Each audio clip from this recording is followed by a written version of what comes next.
একটা বাজে পারফরম্যান্সের জন্য টিম থেকে বাদ। লিটন দাসকে বয়কট করা উচিত। আসন্ন টি-20 বিশ্বকাপের ওপেনিংয়ে লিটন দাসের পরিবর্তে তামিম ইকবালকে নেওয়া উচিত।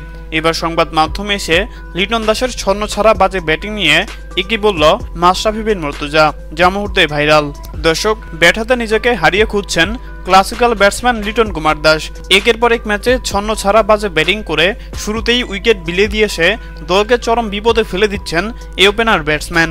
সর্বশেষ জিম্বাবুয়ের বিপক্ষে প্রথম 3টি টি-20 ম্যাচে ব্যাট হাতে চরম ব্যর্থ হয়েছেন এই ক্লাসিক্যাল ব্যাটসম্যান। তার আউট হওয়ার ধরন দেখে মনে হয় তাকে যেন জোর করে ব্যাটিং করতে নামিয়ে দেওয়া হয়েছে।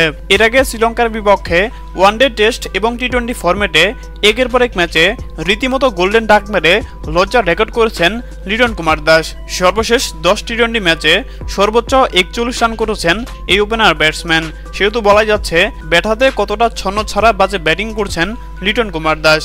আর এবার লিটন দাসের এমন বাজে ব্যাটিং দেখে সংবাদ মাধ্যমে এসে লিটন দাসকে রীতিমতো ধুয়ে দিল মাশরাফি বিন মুর্তজা। তিনি আজ এক সংবাদ মাধ্যমে এসে বলেন, একজন ওপেনিং ব্যাটসম্যান একের পর এক ম্যাচে কিভাবে এরকম বাজে পারফর্ম করতে পারে। লিটন দাসকে এখনই দল থেকে বাদ দেওয়া উচিত। লিটন দাসের মতো খেলোয়াড় দলে থাকলে দলের ভারসাম্য নষ্ট হবে। সামনে টি-20 বিশ্বকাপ, লিটন দাসকে বাদ দিয়ে বিশ্বকাপের ওপেনিংয়ে তামিম ইকবাল থাকলে দল অনেক শক্তিশালী হবে এবং কি দলের ভারসাম্য অনেক বেড়ে যাবে। কেননা তামিম দীর্ঘদিনের অভিজ্ঞ খেলোয়াড় এবং সর্বশেষ বিপিএলে ব্যাট হাতে সে যেরকম পারফর্ম করেছে, বিশ্বকাপে সে দলে থাকলে ভালো পারফর্ম করবে। এতে করে আমাদের জন্য অনেক বেশি ভালো হবে। হ্যাঁ দর্শক, আপনাদেরকে বলছি, মাশরাফির এমন কথার সাথে আপনারাও কি একমত? বিশ্বকাপে তামিম ইকবালকে দেখতে চান কিনা জানিয়ে দিন আপনাদের গুরুত্বপূর্ণ মতামত আমাদের কমেন্ট বক্সে। ধন্যবাদ।